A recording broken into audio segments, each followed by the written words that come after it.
Hello बच्चों, मेरा नाम सिद्धांत केदारी और आप सभी का स्वागत है सियाज मैथ्स एकेडमी में।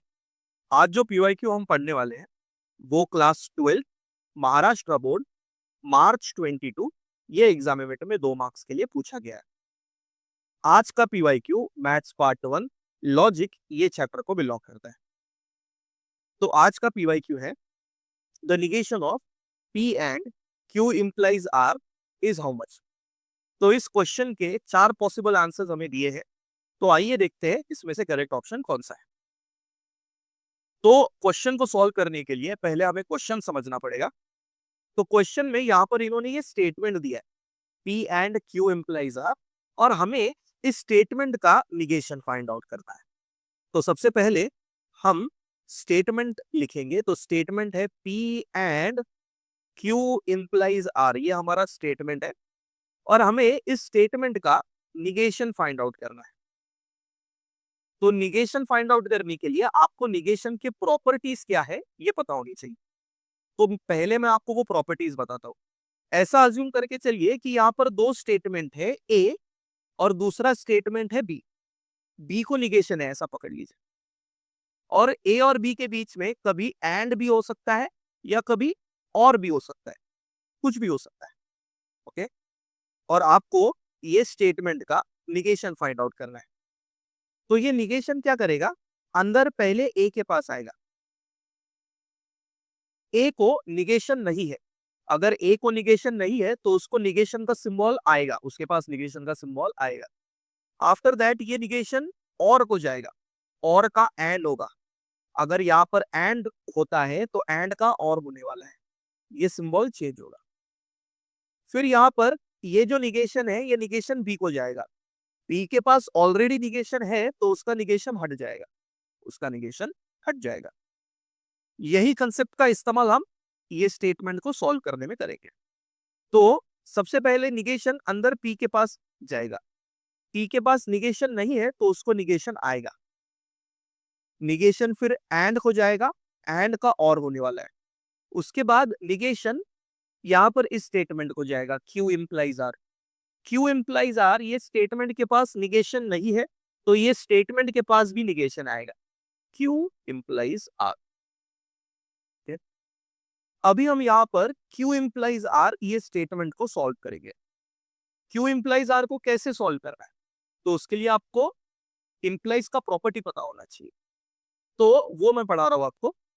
A इम्प्लाइज B अगर ऐसा है, A इम्प्लाइज B अगर ऐसा है तो ये जो पहला स्टेटमेंट है A उसको निगेशन आएगा, दूसरा statement B as it is, और दोनों के बीच में और आएगा।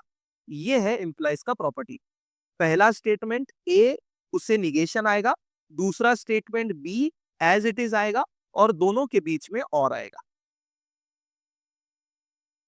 अभी इसी कंसेप्ट का इस्तेमाल करके ये स्टेप को आगे सॉल्व करेंगे। तो negation P as it is, और यहां पर क्या है, निगेशन का साइन एज इट इज लिखो और ब्रैकेट को सॉल्व करो। पहला स्टेटमेंट क्यू है, इंप्लाइज में पहला स्टेटमेंट को निगेशन आएगा, दूसरा स्टेटमेंट जो आर है वो एज इट इज रहेगा, और ये जो इंप्लाइज है वो और में चेंज होगा, और उसके बाद negation P as it is और एज इट इज, ये निगेशन क्या करेगा, अंदर जाएगा और सबको मल्टीप्लाई करेगा, ऐसा मैं बोलता हूं।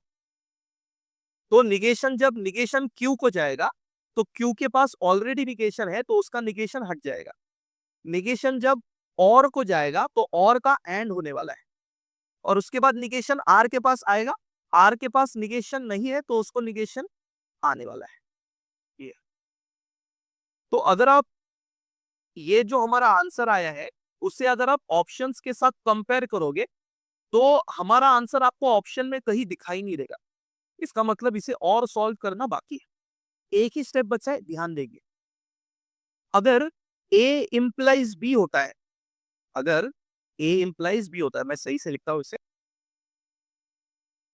ए इंप्लाइज अगर बी होता है, मैं जानबूझ के यहां पर जगह छोड़ रहा हूं, इक्वल टू, तो इसका फॉर्मूला क्या आता है, इसका कंसेप्ट क्या आता है, जो पहला स्टेटमेंट है उसे हम निगेशन देंगे, जो दूसरा स्टेटमेंट है बी उसे हम एज इट इज लिखेंगे, बी को हम एज इट इज लिखेंगे और दोनों के बीच में और आएगा।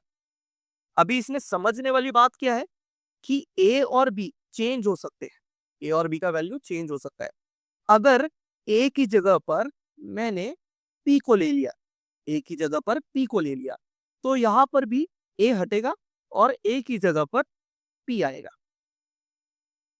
बी के जगह पर अगर मैंने क्यू एंड निगेशन आर ये स्टेटमेंट ले लिया बी के जगह पर, तो यहां से भी बी हटेगा और बी के जगह पर क्यू एंड निगेशन आर ये आएगा। अगर आपने ये स्टेटमेंट को ध्यान से देखा तो हमें ये वाला स्टेटमेंट नजर आता है। इसका मतलब हम इसके जगह पर ये लिख सकते हैं। तो हमारा फाइनल आंसर होगा P implies Q and negation R। तो अभी चेक करिए कौन सा ऑप्शन है।